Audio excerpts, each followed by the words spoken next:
নবী নবী দয়া নবী নবী আমার দিন দুনিয়া বাসা হাবিবুল্লাহ হুজুর জানিয়ে দিলেন বাবা সাহাবারা তোমরা আল্লাহকে ভালোবাসো এমন করে দুনিয়ার ফিতনা থেকে বাঁচো আল্লাহ পাকের কাছে দোয়া চাও আল্লাহর কাছে দোয়া চাও ও রাব্বি আল্লাহ পাক আমাকে দুনিয়ার ফিতনা থেকে আল্লাহ পাক হেফাজত করুন আমার রাসূলুল্লাহ এমন করে সাহাবা হুজুরদের জানিয়ে দিলেন বাবা সাহাবারা সব থেকে বড় ফিতনা হচ্ছে দাজ্জালের ফিতনা দুনিয়া কিয়ামতের পূর্বে অনেক ফিতনা বার হবে কিয়ামতের পূর্বে অনেক ফিতনা হবে সব থেকে বড় ফিতনা হচ্ছে দাজ্জালের ফিতনা দাজ্জাল এসে নিজেকে খোদা বলে দাবি করবে দাজ্জাল এসে মানুষের ঈমান আমলকে লুটে নেবে দাজ্জাল এসে বলবে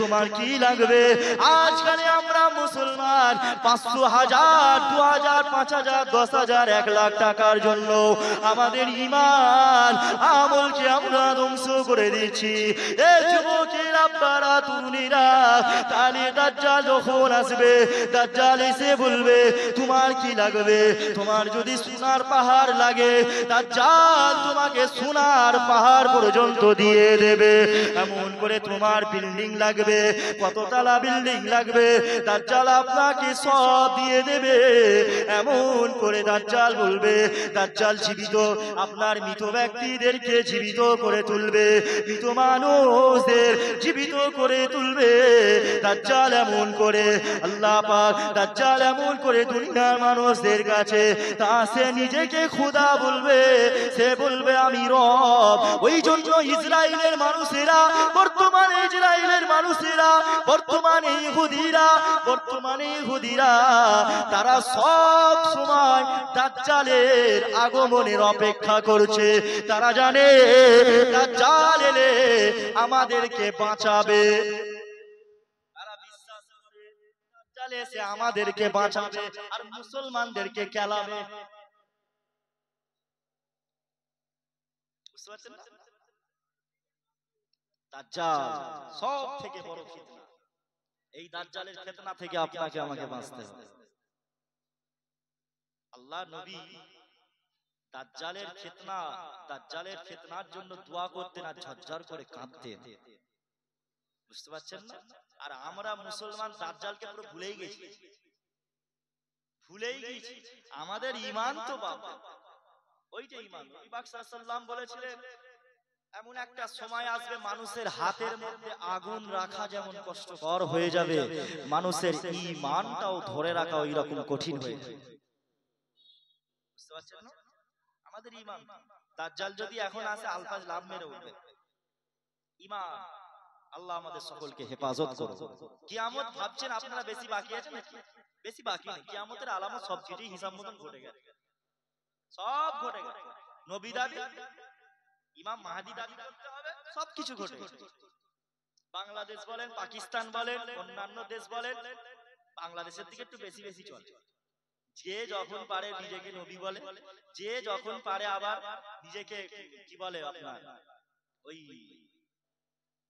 ইমাম মাহদি বলে দাবি করে আবার বাংলাদেশ নয় আমাদের ভারতও আছে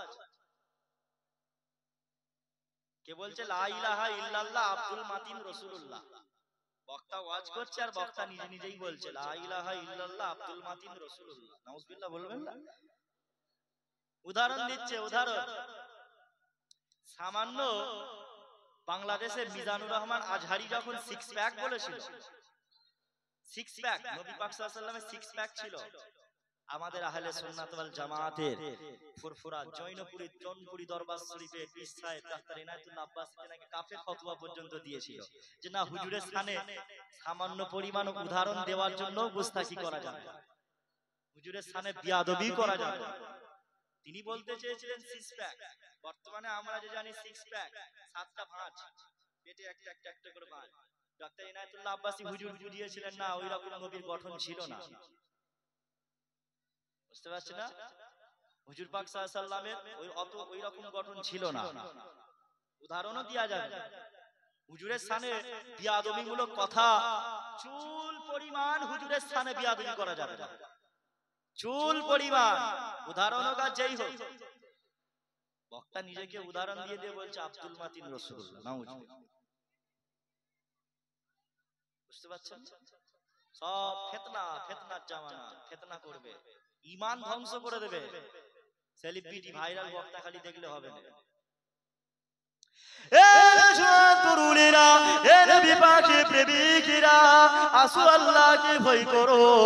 এমন করে আমার রাসূলুল্লাহ ওই সময় সাহাবা হুজুরদের জানিয়ে দিলেন, বাবা সাহাবারা, দাজ্জাল এসে ওই সময় মৃত ব্যক্তিদেরকে জীবিত করে দেবে।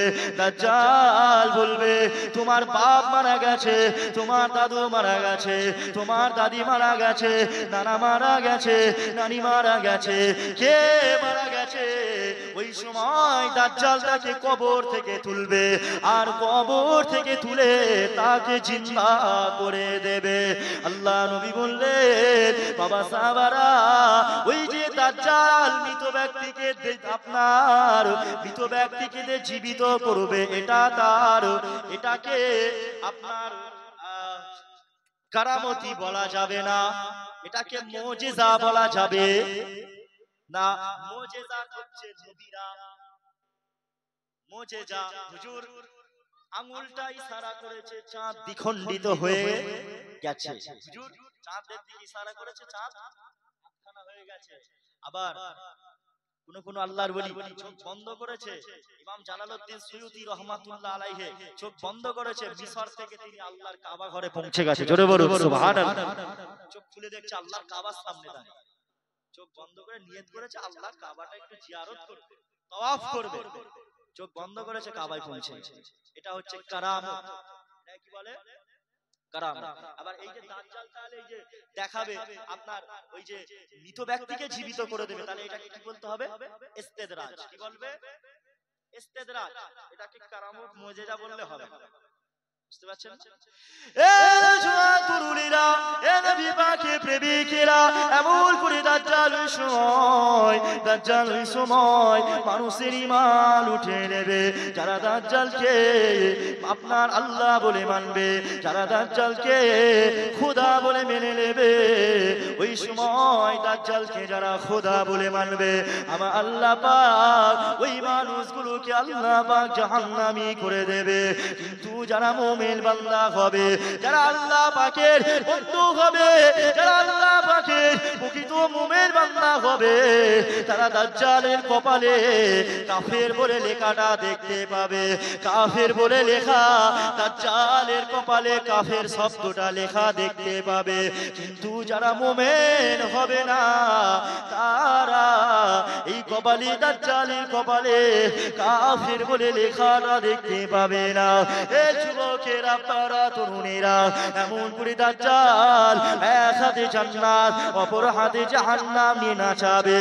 দাজ্জাল বলবে, তুমি যদি আমাকে আল্লাহ বলে মেনে নাও, তাহলে এটা তোমার জন্যই জান্নাত, তোমাকে আমি জান্নাতি করে দেব। আর তুমি যদি আমাকে আল্লাহ বলে না মানো, তাহলে আমি তোমাকে এমন করে জাহান্নামায় ফেলে দেব। ওই সময় যারা আল্লাহ বলে মানবে, ওই সময় দাজ্জাল তাদেরকে, দাজ্জালের হাতে এক হাতে থাকবে জান্নাত, দাজ্জালের হাতে যে জান্নাতটা থাকবে ওটা হলো আমার আল্লাহর জাহান্নাম।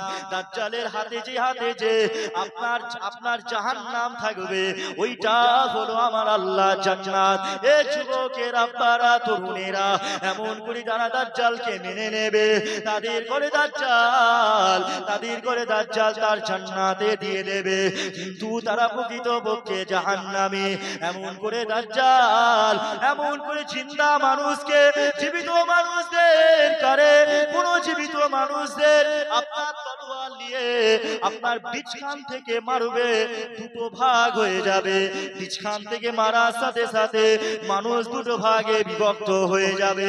এবার আপনারা বলেন, একটা মানুষের শরীর যদি দুখণ্ড হয়ে যায়, তাহলে ওই মানুষটা কি বেঁচে থাকবে?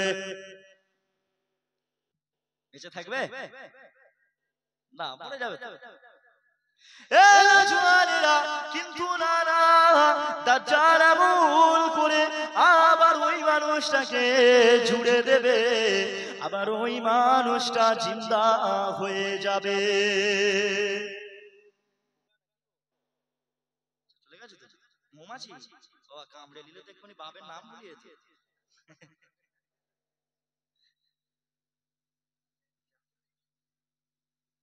মধু যেখানে থাকে মৌমাছি সেখানে আছে। আমার গালে কি মধু আছে নাকি গো?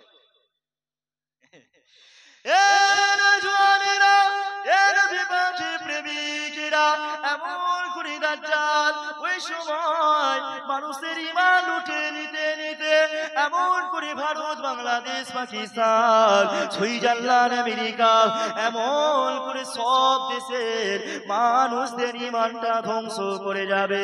এমন করে দাজ্জাল মদিনার দিকে রওনা দেবে। আল্লাহ নবী সাহাবাদের জানিয়ে দিলেন, বাবা সাহাবারা মদিনায় দুখুল 7টা দরওয়াজা থাকবে, আর এই 7টা দরওয়াজাতে আল্লাহ পাকে দুটো ফেরেশতা থাকবে। আল্লাহ দুটো ফেরেশতা থাকবে।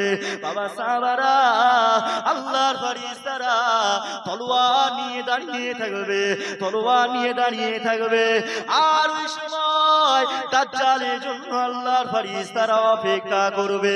দাজ্জাল যখন আসবে, দাজ্জালকে আল্লাহর ফেরেশতারা হত্যা করতে চাইবে।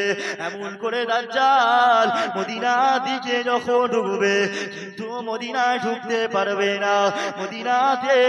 মদিনাতে দাজ্জাল ঢুকতে পারবে না। আল্লাহর পাক, আমার আল্লাহ পাক ওই সময় আসমান থেকে হযরত ঈসা রূহুল্লাহ, হযরত ঈসা আলাইহিস সালাম, ঈসা আলাইহিস সালাম আসমান থেকে অবতরণ করবে, দুনিয়া জমিনে নেমে এসে দাজ্জাল ওই সময় আমার আপনার ঈসা আলাইহিস সালাম ওই সময় দাজ্জালকে খুঁজবে। দাজ্জালকে খুঁজে খুঁজে দাজ্জালকে পেয়ে যাওয়ার পরে আল্লাহর নবী ঈসা আলাইহিস সালাম দাজ্জালকে হত্যা করে দেবে। দাজ্জাল এত, তবে ঈসা আলাইহিস সালাম নবী হয়ে আর আসবে না। ঈসা আলাইহিস সালাম উম্মত হয়ে আসবে। দাজ্জাল এত বড়, রাসূল পাক সাল্লাল্লাহু আলাইহি সাল্লাম বলছেন দাজ্জালের শরীরটা এত বিকট বিরাট যে দাজ্জালের পা থাকবে জমিনে, মাথা থাকবে আসমানে। দাজ্জাল এই আসমান ও জমিনের মধ্যখানে লাফালাফি করবে, এত বিরাট শরীর। তাকে দেখলে তো চোখ বুলু হয়ে যাবে, বুঝতে পারছেন না? চোখ বুলু হয়ে যাবে একদম তাকে দেখলে। আমরা আল্লাহ পাক আমাদের সকলকে